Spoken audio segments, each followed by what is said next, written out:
নমস্কার, বাঙালঘটির রান্নাঘরে আপনাদের আরও একবার স্বাগত জানাই। ডাল, চচ্চড়ি, মুড়িঘণ্ট সব কিছু ট্রাই করে নিয়েছেন। এবার মাছের মাথা দিয়ে কি করবেন সেটা ভেবে নিজের মাথায় কাজ করা বন্ধ করে দিয়েছে। নো টেনশন, বানিয়ে ফেলুন এই নতুন স্বাদের রেসিপিটি, যেটা একবার খেলে বাজার থেকে মাছ বাদ দিয়ে শুধু মাছের মাথাটাই ঘরে নিয়ে আসবেন। এখানে আমি দুটো রুই মাছের মাথা খুব ভালো করে ধুয়ে টুকরো করে নিয়েছি। তারপর নুন হলুদটা খুব ভালোভাবে ঘষে ঘষে মাখিয়ে নিতে হবে। একটা কড়াইতে বেশ খানিকটা তেল গরম হতে দিয়ে বাকি জোগাড়টা করে নিচ্ছি।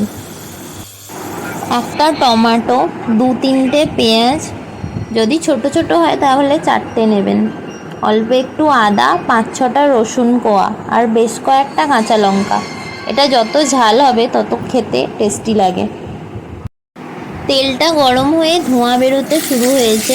এবার দিয়ে দিচ্ছি টুকরো করে রাখা মাছের মাথাগুলো। ওইটা ওইদিকে ভাজা হতে দিয়ে বাদবাকি মশলাটা তো করতে হবে নাকি, তাহলে আর কি, আদা রসুনটা বেটে নিয়ে পেঁয়াজ, টমেটো, কাঁচা লঙ্কাগুলো পাতলা পাতলা করে কেটে নিন। এবার মাছের মাথাগুলো বেশ কয়েকবার উল্টে পাল্টে ভালো করে ভেজে নিয়ে একটা পাত্রে তুলে নিলাম। বাড়িতে নোড়া আছে তো, তারপরে নোড়া দিয়ে মাছের মাথাটা একবারে থেতো করে নিন। যেই তেলটা বেঁচে গেছে ফেলে দেবো নাকি, ওই তেলেই দিয়ে দিন কয়েকটা গোটা জিরে ফোড়ন। তারপর দিয়ে দিন টুকরো করে রাখা কাঁচা লঙ্কাগুলো। বেশ কয়েকবার নাড়াচাড়া করে নিয়ে টুকরো করে রাখা পেঁয়াজগুলো ছুঁড়ে মারুন।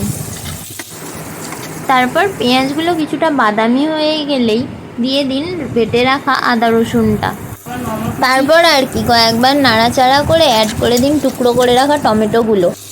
এরপর একে একে অ্যাড করে দিতে হবে 1 টিস্পুন নুন, 1 টিস্পুন হলুদ গুঁড়ো, লঙ্কা গুঁড়ো, ধনে গুঁড়ো, জিরে গুঁড়ো দিয়ে ভালো করে মিশিয়ে নাড়াচাড়া করে নিন। সব কিছু ভালো করে মিশিয়ে নেওয়ার পর যখন মশলাটা থেকে তেল ছাড়বে তখন অ্যাড করে দিতে হবে থেঁতো করে রাখা মাছের মাথাগুলো। তারপর আর কি ভালোভাবে মিশিয়ে নিয়ে নাড়াচাড়া করে 2-1বার আপনার ক্রিয়াকর্মের ওপর জল ঢেলে দিন। জলটা আবার অনেক বেশি ঢেলে দেবেন না, তাহলে ফুটতে দেরি হবে। এরপর আর কি একটা ঢাকনা দিয়ে চাপা দিয়ে রাখুন বেশ কিছুক্ষণ। তারপর যখন জলটা ফুটে ফুটে এই রকম হয়ে যাবে গ্রেভি গ্রেভি, তখন নামিয়ে নিলেই ব্যাস রেডি মাছের মাথা চচ্চড়ি। বাড়িতে একবার ট্রাই করে অবশ্যই আমাকে কমেন্ট করে জানাবেন কেমন লাগলো। আর যদি আমার রেসিপিটি ভালো লেগে থাকে তাহলে একটা লাইক, কমেন্ট ও ফলো করে আমার পাশে থাকবেন। ধন্যবাদ।